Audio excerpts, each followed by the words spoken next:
And now, here's lesson number 6, entitled Jubilation.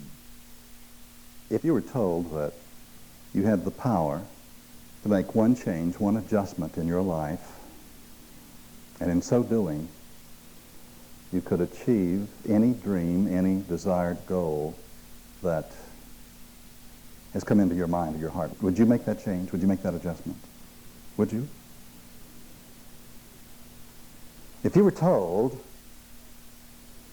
that by merely surrendering something that you have held to be dear and have clung to for most of your life, but something that you have clung to has been really the cause of all your problems, and so that merely by surrendering the cause of all of your problems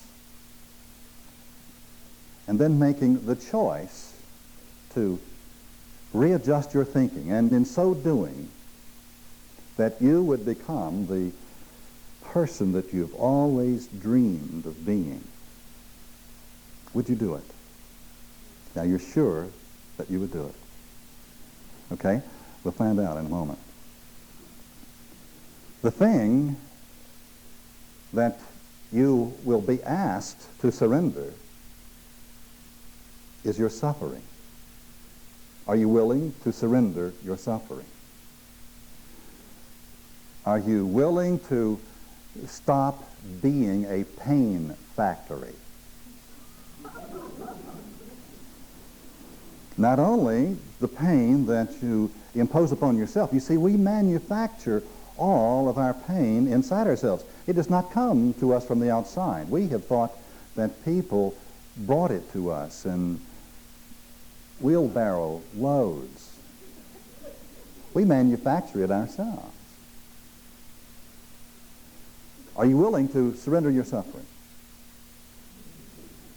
Now, are you willing to accept the possibility that it's necessary for you to be happy all the time? Are you? How would you like to be happy all the time? Do you believe you can be happy all the time? Do you believe that anyone can be happy all the time? Well, we should believe that we can be happy all the time because a number of us have been miserable all the time. And if I can feel that way all the time, why can I not then change my perspective and change my outlook? And the answer to that is that I can, if I am willing to believe that I can, and if I'm willing to believe that it is necessary for me to do so in order to achieve my goals and my heart's desire. Shel Silverstein, in his wonderful book, A Light in the Attic, and his poem, A Magic Carpet, wrote, you have a magic carpet that will whiz you through the air to Spain or Maine or Africa, if you just tell it where. So will you let it take you where you've never been before, or will you buy some drapes to match and use it on your floor? You really do. You have a magic carpet that will take you anywhere you want to go, permitting you to experience anything that your heart desires. And your magic carpet really has right there laid out on it a magic wand that you can pick up and say, abracadabra, and become the person that you want to be. Now, you probably think I'm kidding you, especially if you're here for the first time. But I'm not. I am absolutely serious. Your magic carpet is your mind. Now, when I said mind, I did not say intellect. Your intellect will not take you where you want to go. I'm talking about mind like capital M-I-N-D, which would be synonymous with spirit, capital S.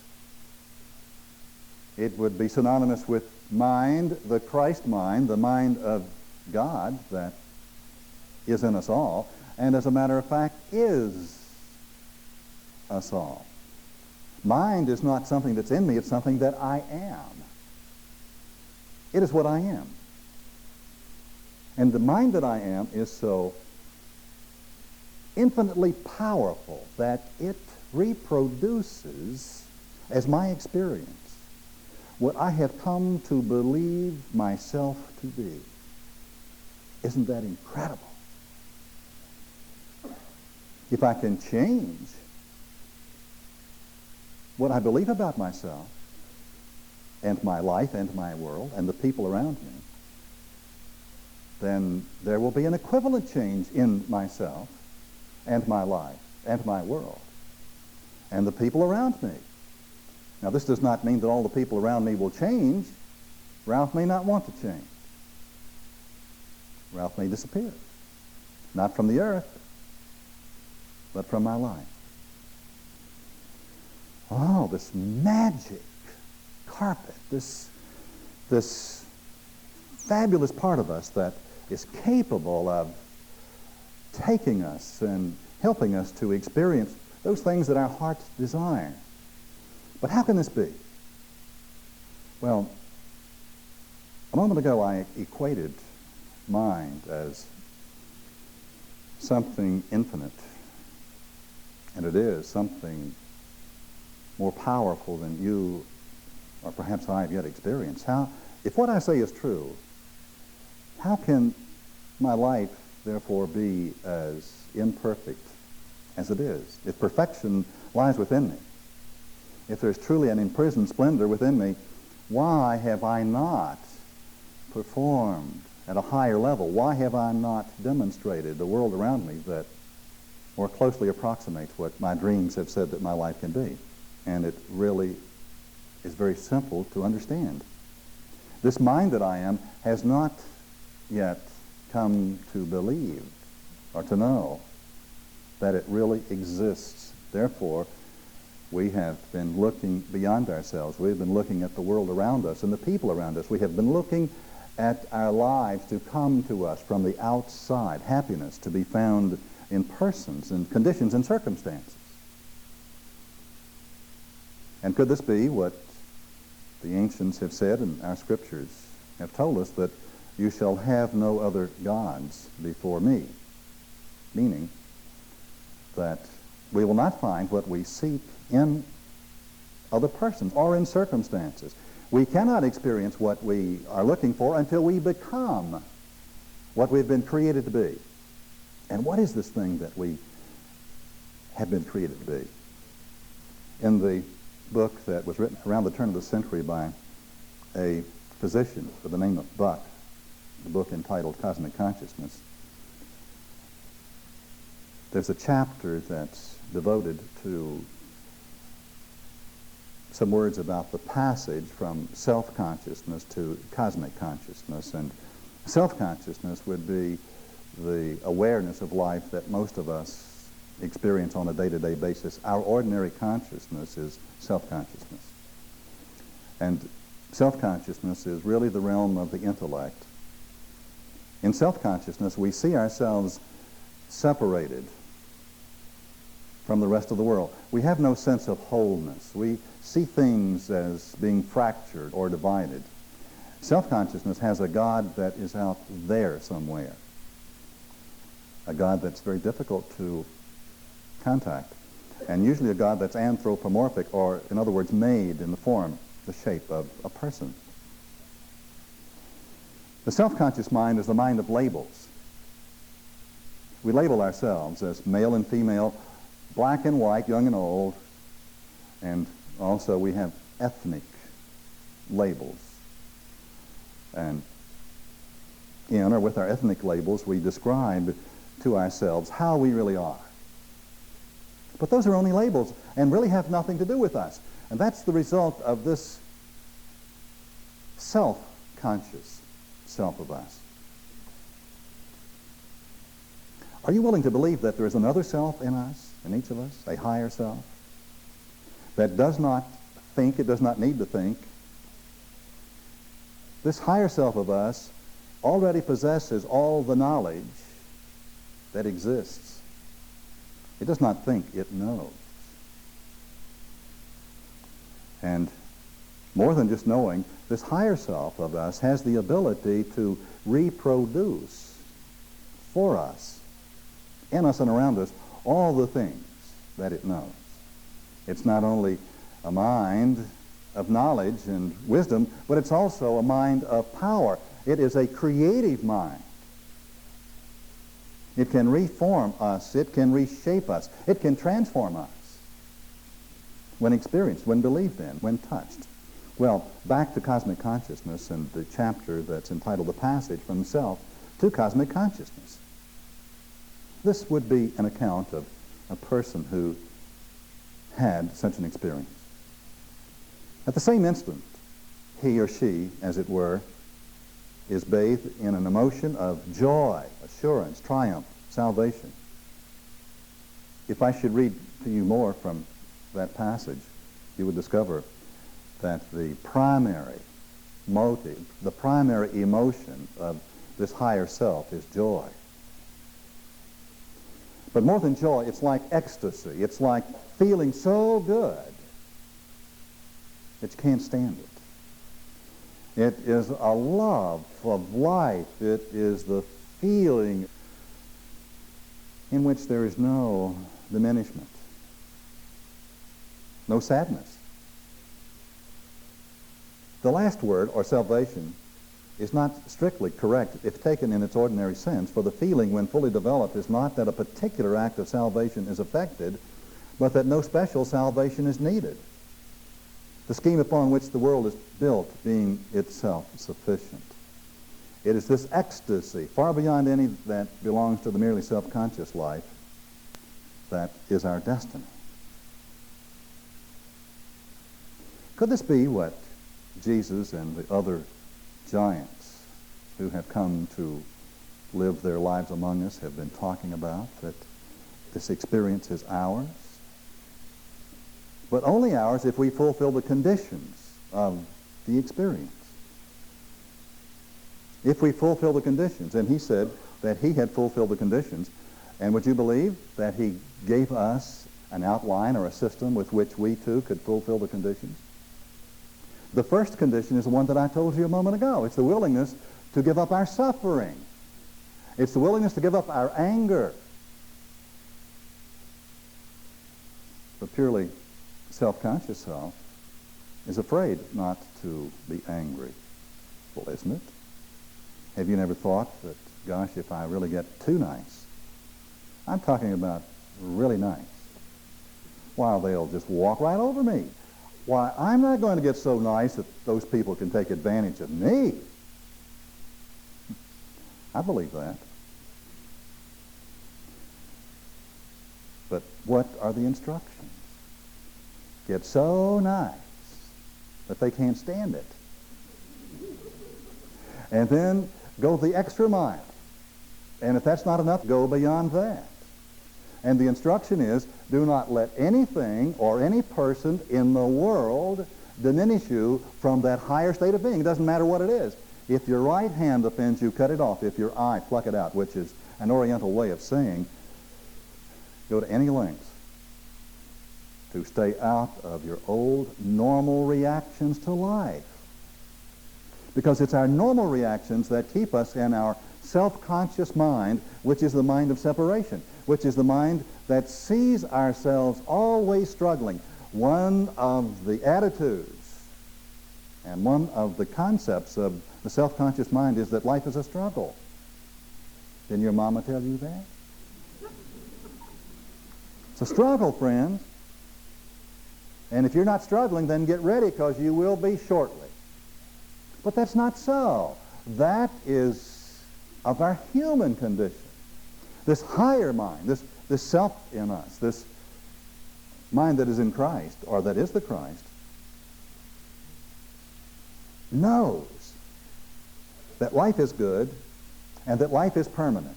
For example, this higher consciousness sees itself as being a part of a whole, of an immense whole. It has an immediate sense of the wholeness of the universe. It sees the universe as one living body. Not a physical body, but a mental or spiritual body, and sees us as being a part of that body in the very same way that one cell of your physical body is a part of the whole body. Now think for a moment, become aware that this incredible intelligence that's in your body is already digesting your dinner, knowing exactly how to do that, and carrying the nourishment to every cell in your body. Every cell is being cared for, isn't it? Do you think one of your cells sits around and worries and says, I wonder if I'm going to get my part? We do. We're part of this whole thing, worrying, wondering if we're going to get our part. And the moment that you start worrying if you're going to get your part, you don't. Because that's what you believe. But not only is every cell nourished and protected, your body knows how to change its little diapers and carry away everything that needs to be carried away. And life knows how to take care of us in exactly that same way the moment that we begin to believe it. And there's a part of us that already knows and understands. You see, I'm not talking about a self that needs to be created. You cannot create your higher self. It's already there. It needs to be experienced. It needs to be put on. And the way you put it on is to start acting like it is. We begin to emulate how it is. And how is it? It feels good. Regardless of the conditions, regardless of the circumstances. It's full of joy. It's full of love. And it is full of jubilation. Jubilation. Which means the state of being exultantly joyful, expressing or feeling high pleasure, delight, happiness, and gladness, exhilaration. Being cheerful and filled with vigor, strength, and vitality. It comes from a Latin word meaning to be completely happy. And that's what I meant a few minutes ago when I said, are you willing to become completely happy? Now, becoming willing to become completely happy does not mean that you will arrive there all at once. I thought I would let you know that you need not fear being rushed into that state. It's the willingness to believe in it and then to begin to go to work to achieve it, because it does not happen by itself. I think I can confirm for any suspicious part of your mind that's questioning what I'm about to say, that there's a part of us that wishes to live this way. Not too far from where we are, there is a park that's called an amazement park. You know the one I'm talking about. You know that people actually drive 200 or 300 miles to get there? And once there, stand in line for as long as 2 hours to pay money to ride a ride that lasts less than 30 seconds so that you can go whoosh to feel a sense of exhilaration. Did you know that? And then, having ridden that ride, stand in another line for an hour and a half to pay your money to ride a ride that lasts 90 seconds. A ride that goes loop-de-loop 3 times and back to the starting block.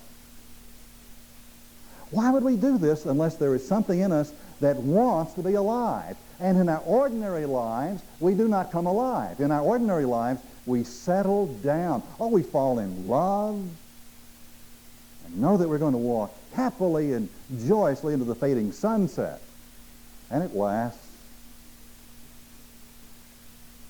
for a week or two. Until, that's how long it lasts. It lasts until. But the feeling that you have when you fall in love is correct. That's the way that we should feel every day of our lives. You see, what happens is that we fall in God with each other.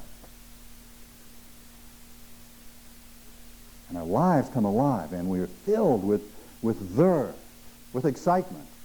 And notice that when you're in love or on vacation, the smallest thing is alive, isn't it? A touch caress, the sun rising or setting, or a bird singing in a tree. There is no great or small when we are in that larger self of us. There are so many of us who are sports enthusiasts. We get all whipped up and all worked up about whether the team won or lost. Why do we do this? Because we're not winning in our own life. We have to have something to become excited about. Life requires it. Your spirit requires it. It is the nature of every person to have this experience, to turn on that part of us that is the most jubilating, vitalizing, energizing, exhilarating, life-transforming energy that has ever been created. That's exactly what's in you, that spirit that can transform your life. And it's not a spirit that you experience because you're good. Getting good won't do it. If it did, you'd probably have to count us all out. It's not a matter of getting good, but it is a matter of putting it on, of beginning to work, of deciding, making the choice that today I'm going to be spiritually alive. I'm going to enjoy my life, regardless of the circumstances. Now there's the catch, regardless of the circumstances. Ruth Peel, who is the wife of Dr. Norman Vincent Peale, went to work when she was quite young. She was a teenager, and she went to work in the local department store in the small town in which she lived. And one of her first days there, she had just finished arranging the products on her counter that happened to be material to make dresses and ribbons and lace and things of that kind. And about the time she had everything in place, a complaining, grumbling, criticizing lady came over and began to pick and pull at all the merchandise. She was quite rude in the process, had some rather unpleasant things to say to young Ruth, who was dismayed for a moment, and then she remembered that the manager had said that in that store the customer was always right. Ruth had a hard time believing that this customer was right, but the job was very important to her. It was $11 a week. And she made up her mind that she would not let that lady get her goat. She stood there smiling and answering the questions as best she could. And the lady left, and before the day was over, the manager came over and said, Ruth, we have raised your salary to $13 a week, and you will be a permanent employee from this time on. Do you know why? Ruth said, no, I don't. She said, well, we have this morning had one of our shoppers stop by your counter. She's the one that we always use when we want to check on the performance of a new salesperson. Ruth said that she could hardly feel her feet touching the ground on her way home that night to tell her family. They gathered around the dinner table and shared, usually, the experiences of the day. And she told her story to her father, who smiled and said, it pays to be patient and kind, no matter how unfair life seems to be at the time. Ruth said it was a lesson far more valuable than the extra $2 a week. And that same principle applies to you or me. You see, life is not fair, is it? People are not always kind.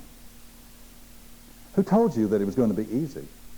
It's not a matter of it being easy. What happens in your life is not important. It's our response that's important. And if our response can be consistent, if we can see that there is a self in us that can handle any situation with love, if we'll call upon it and believe in it, then it really does begin to happen. Someone wrote a letter to the editor of Travel and Leisure magazine, and they said, Dear sir, everybody tries to sell me a ticket somewhere, but nobody cares where I want to go.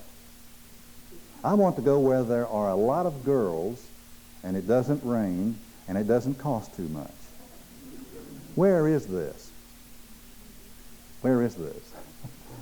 This is right where we are. That's where it is. We always want to go somewhere else to find the conditions and the circumstances that we want, right?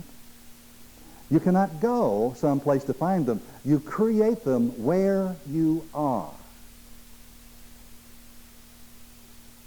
with each of us, there are two possible activities of the human mind.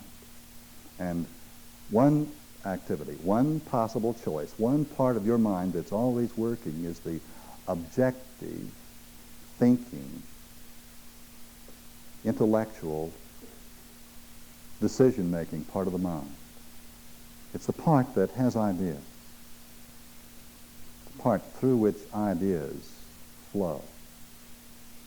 That's only one side of us. An idea by itself has absolutely no power. An idea cannot and will not reproduce itself. All of us have been given the ideas that we need to live the lives that our hearts desire. Now, if we have the ideas, if we have the dreams, if we know what our goals, what our objectives in life are, why are we not fulfilling those dreams? It's because we have not yet learned to control the feeling side of us. You see, an idea must be joined with feelings, with powerful feelings, with the feelings of excitement, with feelings of pleasure, with the feelings of the wish fulfilled, with feelings in which there is no negativity. And then our ideas really begin to come alive. Our major problem in life is that we have accumulated over a period of time a number of negative ideas, little composite groups of complex negative entities that leap forward each day from this part of our being and wrap themselves around every idea that we have, every good goal that we have. Let's see if I can describe that to us. Have you awakened in the morning and decided that it was going to be a good day and that you really were going to get the closet cleaned out or whatever it was that you were going to do? That this was the day that you would take that giant step with your new exercise program and your diet, and all in one fell swoop you're going to stop smoking cigarettes and really do a good job at work. Remember that day? Okay, that day. What happens? The idea is no more there, and you hear something in the distance. Or it may be on the radio. Or it may be that voice that is always speaking to you from another part of the house. Do you know the voice I'm talking about? And immediately, the negative emotions come out and wrap themselves around your ideas, and there your ideas go. They're scrunched right there. Because those emotions tell you that you cannot. What's the use? It's hopeless. Those negative emotions will start you on the old track that leads to nowhere, round and round and round. And you will forget your goal. You will forget your dream. There are some ideas that will cause you to start talking about what's wrong with somebody else. You know that talk that's there. Well, if this is true, and if you don't believe it's there, examine it. You can experience it for yourself. What is it that we're going to do to change our lives? Well, here's the exciting part. There is something that you can do, and it will work dramatically. In your lifetime, you have experienced far more than 25 special moments in which your spirit was alive, in which you knew a state of excitement, of ecstasy, of joy, pleasure, peace that transcends anything that's normal. In those moments you were in tune with the infinite. In those moments you knew that God was real and that your life was permanent, and that in those moments you had the sense of power, not your own power over other persons, but the sense of being a part of something larger than you. Do you know what I'm talking about? You've had many such moments, and they are still there in your memory bank. Now, before you go to sleep tonight, get your pad, paper, and pencil, and begin to make a list of 25 of those great experiences that you can still feel. One of my mastermind partners came back from Arizona this week, his first visit to the Grand Canyon. He's a man, 40-some years old, never been to the Grand Canyon. And as he approached it by land, he knew that it was there somewhere but could not see it. And suddenly he was looking down into the Grand Canyon. And I want you to know that that is an awe-inspiring experience. It's a shocking experience. How many of you have been to the Grand Canyon? You know of what I speak. In that moment, you're shocked out of your normalcy. It's impossible to experience a problem looking into the Grand Canyon. You cannot remember that you had a problem looking into the Grand Canyon. It is impossible to speak a harsh word. Well, maybe if you've been there long enough, that comes back, but everything in you changes in those moments. It's almost impossible not to believe in God, certainly in a power greater than yourself. And our friend, our mastermind partner, came back and was telling us this week, and the awe, the pure inspiration, the joy, the ecstasy of the Spirit that he experienced actually transmitted itself to us across the table. I felt what he felt. I experienced a part of what he experienced. It reignited that same feeling that I had had in that very same place.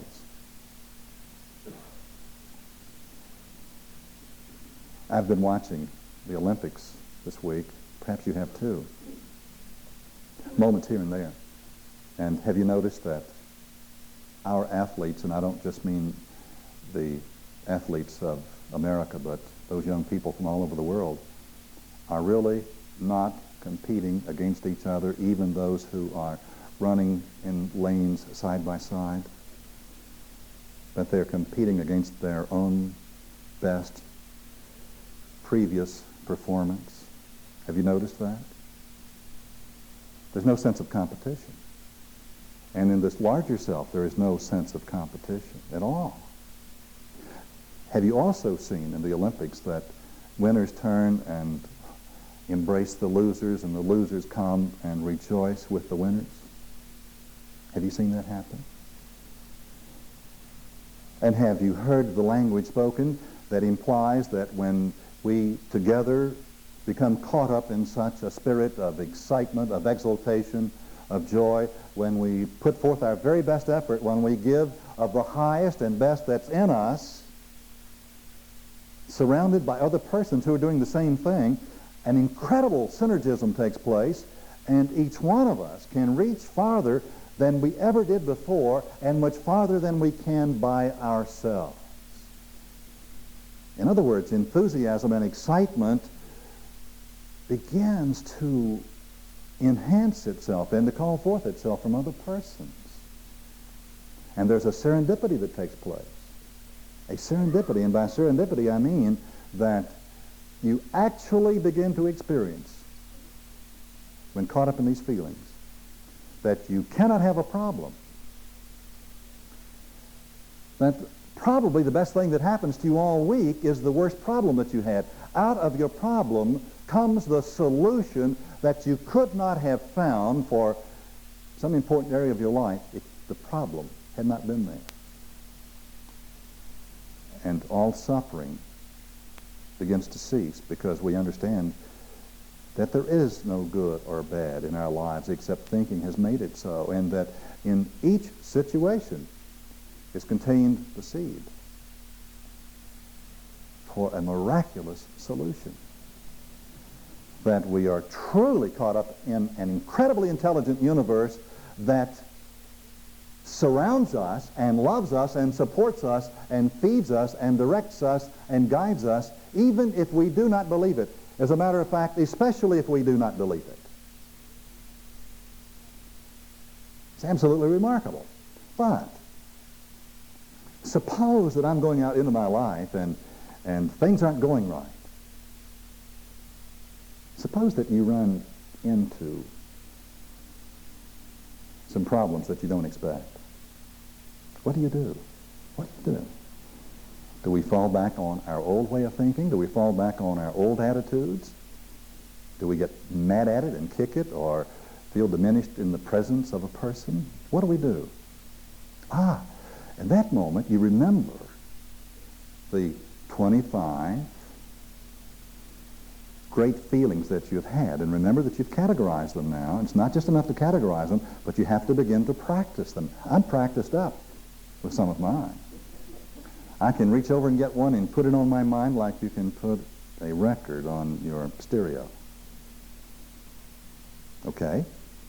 The subconscious mind does not know the difference between a real or an imagined experience. And these experiences are real because it has experienced the feelings of them. It doesn't mean that I go back and live in the time that I visited the Grand Canyon, not at all. But I can pull forward the power, the sense of awe and of elation, and the feeling of the presence of God, and put that on and walk through any event practicing those feelings. Have you had a time in which you truly were in control of yourself, standing tall and straight, unashamed? Have you? Then remember it and rehearse it. And it does not matter who attempts to offend you. You have inside yourself that victorious feeling that you can bring forth at a moment's notice if you will, but if you don't bring that feeling forward, guess what the mind will do? It will reach back and grab a diminished or angry or resentful feeling and live from it. The power has been given us. You see, the human mind has a number of emotional responses that we can fall back on. And these emotional responses can actually be packaged and put together so that we can choose. We can pick and choose how we want to feel. And let those feelings come up to be a part of the plans that we have for the day. Take a moment right now and become aware that this week, the rest of this week, you have some objectives, some goals that are important to you. I'm sure you do. Can you, with eyes closed or perhaps open, visualize yourself walking through your life the rest of this week? Can you? Can you see yourself just as you would an athlete on television appearing in the Olympics? Now remember that those people are all winners. Even the losers are winners. You know, the guy that loses the 100-yard dash can outrun anybody in this room. They're fast. Those swimmers are good. All of them are. How good are you at playing the game of life? How good are you? Have you been rehearsing? They do. For every time that they run a race, how many practice runs? How many dives off the platform before they appear in competition?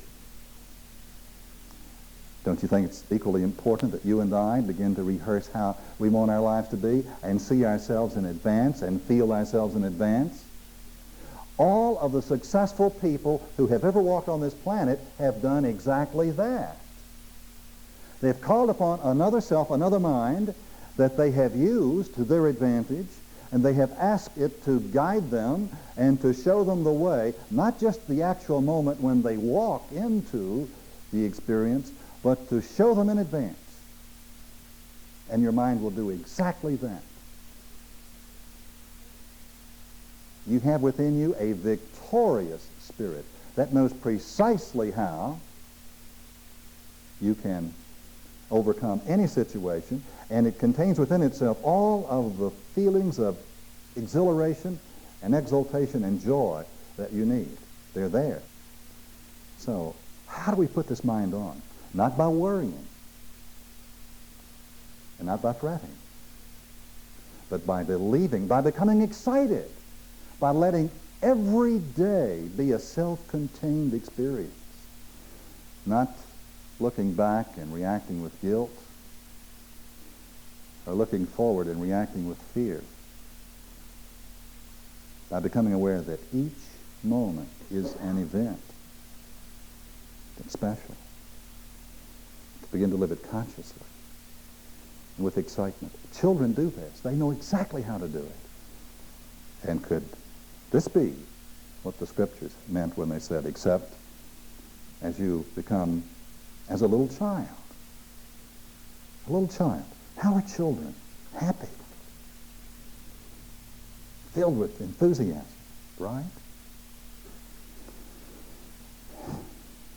The beautiful part about it is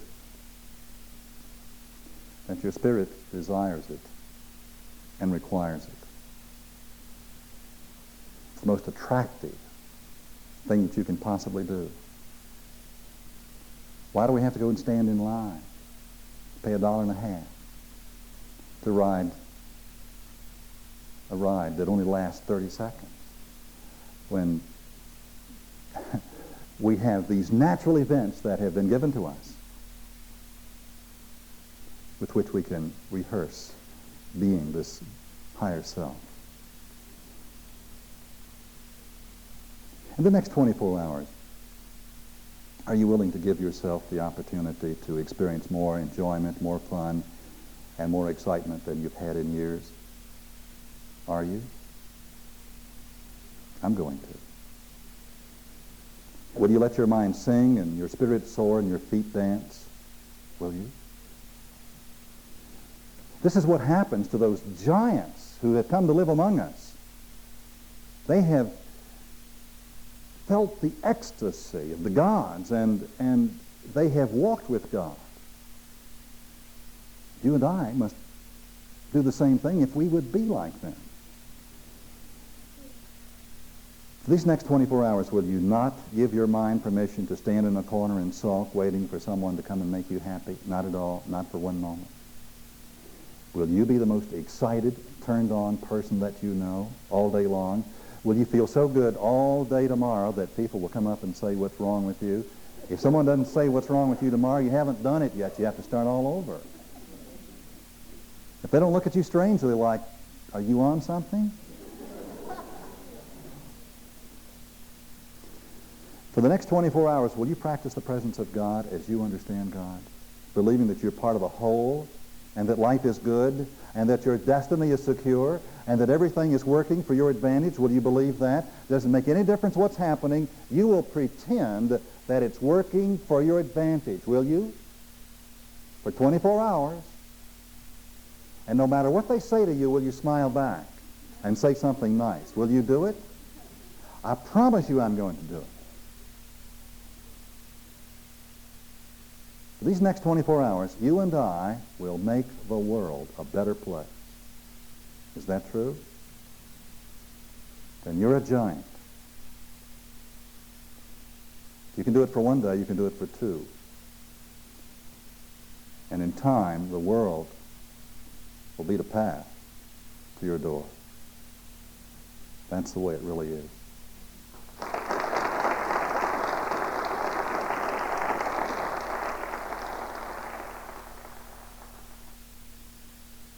This concludes the final tape in this series entitled The Formula for Success by Jack Boland.